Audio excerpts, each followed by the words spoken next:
이렇게 해서 이제 이 계보를 통해서 볼 때, 예수라는 사람이 태어났는데 그분은 아브라함의 자손이고 다윗의 자손이다. 그렇게 해서 그분은 왕으로 오셨다. 그걸 이제 이 계보를 통해서 이야기를 했습니다.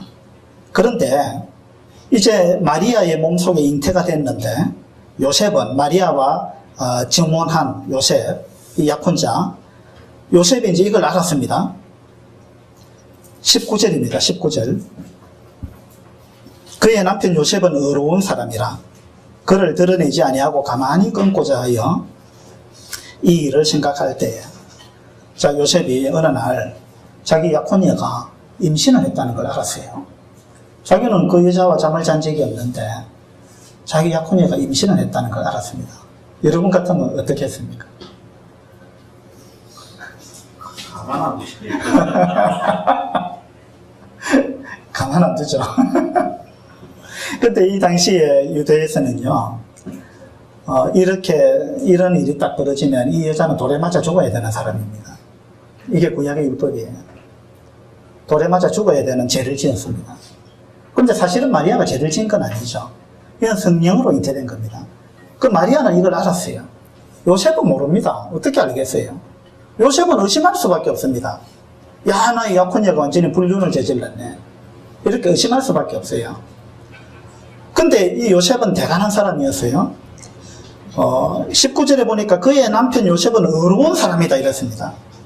왜 의로운 사람이냐 하면 19절 후반절에 보면 그를 드러내지 아니하고 가만히 끊고자 하여 이랬죠. 이것을 드러내지 않고 가만히 끊고자 조용히 해결하고자 했다는 거. 가만히 끊고자 했다 이 말은 그냥 약혼을 파혼하겠다는 이야기거든요. 그 파혼은 하는데 요셉의 생각이 이런 거예요. 이걸 내가 사람들한테 알리지는 않겠다는 이야기예요. 그리고 마리아를 내가 고소하지는 않겠다. 그리고 마리아를 돌에 맞아 죽도록 내가 그렇게 하지는 않겠다. 그냥 조용히 헤어지자. 이게 이제 요셉의 생각입니다. 조용히 헤어지자. 조용히 헤어지자라는 생각을 가졌는데 그 생각을 갖고 있는 요셉을 하나님은 의로운 사람이다 이렇게 이야기하는 거예요. 우리는요, 상대방이 뭔가를 잘못하면 이걸 완전히 까발려가지고 그죠? 대로받고 말로 갚아주려고 하는 이런 생각을 갖고 있고 막 까발리려고 하는 이런 것들, 법적으로 뭔가 좀 해보고자 하는 어떤 이런 생각을 갖기가 쉬운데, 하나님은 그렇게 하는 것보다 요셉처럼 이렇게 그를 드러내지 않고 조용히 해결하려고 하는 이러한 사람들을 하나님은 의로운 사람이다 이렇게 이야기합니다. 우리 이제 삶 가운데 이런 부분을 좀 배울 필요가 있죠. 이렇게 이제 생각하고 있는데 20절에 보세요. 이 일을 생각할 때 주의 사자가 현몽하여 이르되 다윗의 자손 요셉아, 다윗의 자손 요셉아. 야, 이건 대단한 명칭입니다. 다윗의 자손하고 예수님인데 지금 여기서는 요셉을 보고 주의 천사가 나타나가지고 다윗의 자손 요셉아 이렇게 불렀습니다. 요셉을 보고 다윗의 자손 요셉아 이랬단 말이에요. 이건 굉장히 의미가 있는 이야기입니다. 이 마태복음에 다윗의 자손이라는 말이 10번 나오는데 그 중에 9번은 예수님을 지칭한 이야기입니다. 유독 한 번 이 구절에서 요셉을 보고 주의 천사가 다윗의 자손 요셉아 이렇게 이야기했어요. 이건 뭐냐면은 너가 지금 어떤 위치에 있는지를 네가 생각해야 된다. 네가 지금 사탄의 게임에 속아 넘어가서는 안 된다. 이런 걸 일깨워주고 있는 거예요. 너가 어떤 위치에 있는지 아느냐. 너는 지금 다윗의 자손이다. 그리고 진짜 다윗의 자손이 너를 통해서 올 건데 네가 지금 이 위치상에 있다. 이 통로상에 있는데 너의 책임이 막중하다. 네 위치가 뭔지를 잘 생각해야 된다. 네가 섣불리 행동해서는 안 된다. 이것은 하나님의 섭리에 의해서 일이 되어지는 거다. 이런 부분을 지금 가르쳐주는 거예요. 에스라가 역대상을 기록하면서 족보를 9장까지 기록했다 그랬잖아요. 그때도 마찬가지입니다. 바벨론 포로에서 돌아와서 기록한 게 역대상인데 열왕기서는 바벨론 포로 잡혀가고 난 직후에 기록된 거고 역대기는 포로에서 돌아오고 난 다음에 기록된 거예요.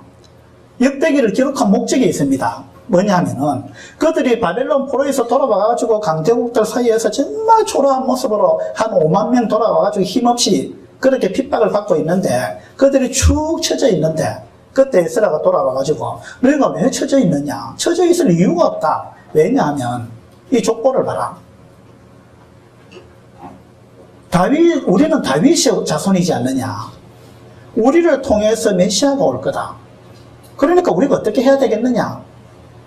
우리는 엄청난 존재다. 우리는 다윗의 자손이고 돌아온 너희들을 통해서 메시아가 올 거다. 너희가 짓는 이 성전이 초라해 보이지만 이 성전에 메시아가 올 거다. 그러니까 너희들 기죽으면 안 된다. 기죽을 이유가 없다. 힘을 내야 된다. 당당해야 된다. 자부심을 가져야 된다. 이런 걸 가르쳐주기 위해서 역대상의 족보를 기록했습니다. 이 마태복음 1장의 족보가 역대상의 족보하고 연결되거든요. 비슷한 의미를 갖고 있어요. 그러면서 지금 주의 천사가 요셉한테 와가지고 다윗의 자손 요셉아 이렇게 이야기한 것은 네 잘 생각해라. 네 위치가 뭔지 아느냐. 하나님이 너를 얼마나 중요하게 보는지 아느냐. 너를 통해서 메시아가 올 거다. 그러니까 다윗의 자손 요셉아 이렇게 부르면서 내 아내 마리아 데려오기를 무서워하지 말라. 그에게 잉태된 자는 성령으로 된 것이다. 이렇게 가르쳐 줬습니다. 요셉이 이걸 그대로 받아들였습니다.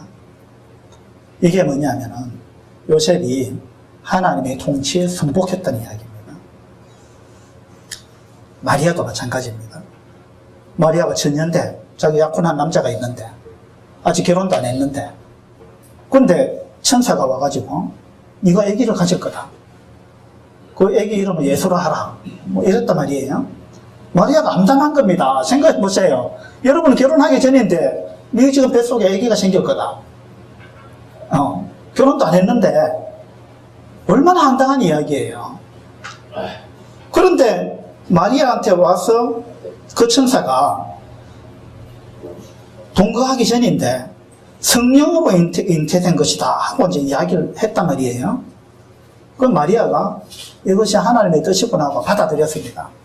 이게 뭐냐면은 하나님이 왕이시다 라는 걸 마리아도 순종했고 그 통치에 그대로 순종했다는 겁니다. 요셉도 마찬가지입니다. 다윗도 마찬가지였어요.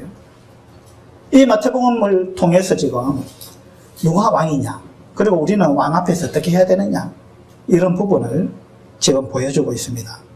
그래서 우리 마태복음 앞으로 이제 공부를 해 나가게 되는데 이런 걸 보면서 나는 하나님께 얼마나 순종하고 있느냐.